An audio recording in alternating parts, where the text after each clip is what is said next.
Welcome back, my friends, to the show that never ends. So glad you could attend. Today we are taking a look at a demonic possession indie horror film called Of the Devil, brought to us by director Kelton Jones, who wrote the screenplay, which is based off of a story from James Cullen Bresek, a familiar name here on The Final Cut. We get the story of the Cortez family, whose son comes down with a terminal illness, and when it seems like conventional medicine is saying it's inoperable, they go to some unconventional means thanks to the suggestion of their elderly neighbor, and they go across the border, and well, the son does go through the procedure, seems to be doing well, but he's also been possessed by an ultimate evil, and we see how the parents try to deal with the fact of the son who is possessed by the ultimate evil, but he's alive.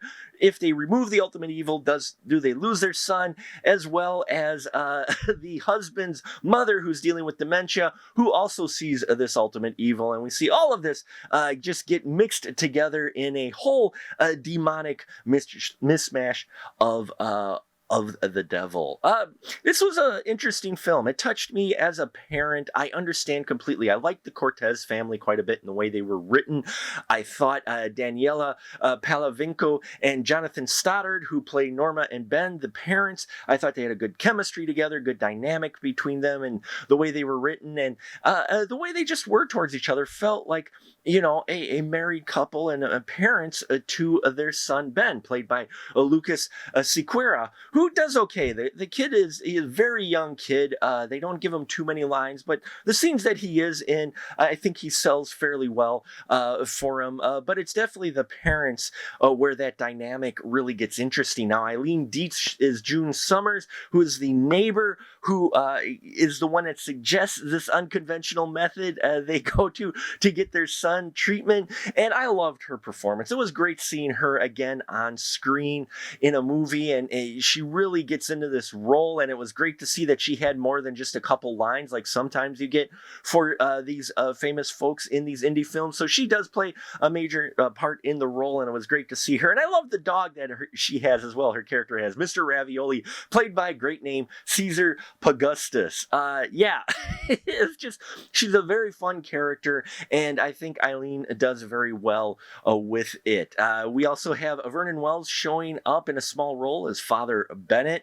Speaking of Father Priest, there's an interesting backstory they do with Ben, which I thought was a little bit different too, a little bit different spin on how this relationship was between him and his wife and how they came together. So I really liked that approach too. The creepy stuff that they have in here is a slow build, but it's done well. It opens with a solid stinger, and then we get some creepy stuff happening in the house, and that builds up as well, and I thought that was handled very well. You get some gore in here. There's a particular scene where we've got Norma hanging up a cross, and there's something in the background going on, and it was particularly creepy and effective, and I liked that quite a bit. It wasn't a jump scare, but it still will make your skin crawl quite a bit, and there's a few other scenes in here as well.